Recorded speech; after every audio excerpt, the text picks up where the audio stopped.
Give me 5 minutes of your time and I'll share something about life, God, and the Bible.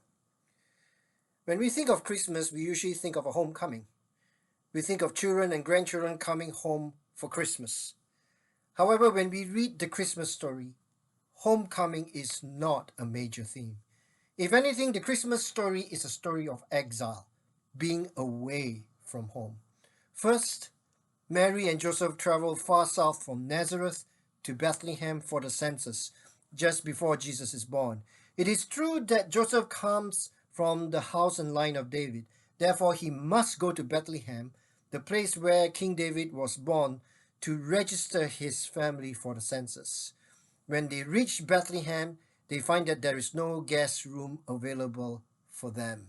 Jesus is born in a stable and placed in a manger. The Magi leave their homes in the east to follow the star to find the baby Jesus. God guides them to Jerusalem just before they visit the baby and his family in Bethlehem. It's a long journey too for the Magi to visit the baby Jesus. However, the most unfortunate part of the Christmas story is that Jesus, Mary, and Joseph must leave for Egypt right after the visit of the Magi. Of all places, Egypt. This is the place where the people of Israel served as slaves under Pharaoh over 1400 years ago. Jesus and his parents become refugees in Egypt, far away from home. Matthew 2 verse 13. When they had gone, an angel of the Lord appeared to Joseph in a dream. "Get up," he said, "take the child and his mother and escape to Egypt. Stay there until I tell you, for Herod is going to search for the child to kill him."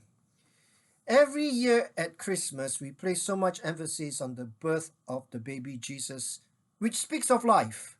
We tend to forget that there is death in the Christmas story.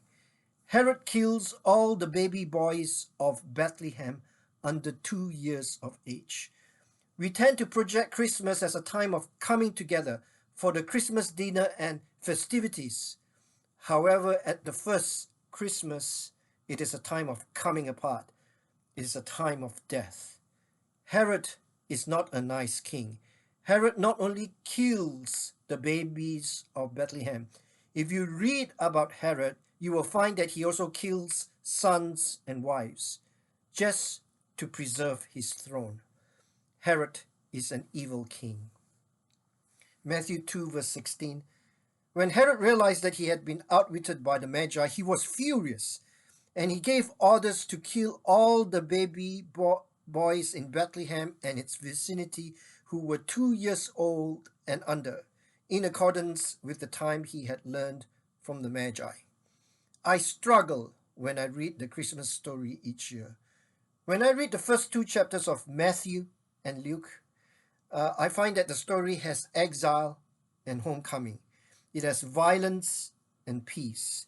It has death and life. It has loneliness and connectedness. It is not what we make it out to be with our 21st century Christmas expectations of love, joy, and peace. Yet, that is precisely why God becomes a human being in the baby Jesus. He comes to redeem us from this mixed up world we live in. He comes to save us from our sins. In Jesus, we see God's final attempt to bring order into the chaos of this world.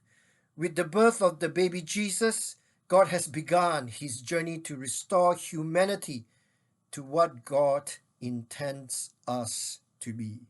God goes into exile to bring his people home. The great author C.S. Lewis captures the message of Christmas in these mere 15 words. The Son of God became a man to enable men to become sons of God. The Son of God became a man to enable men to become sons of God. The Son of God became a human being to enable us to become sons and daughters of God.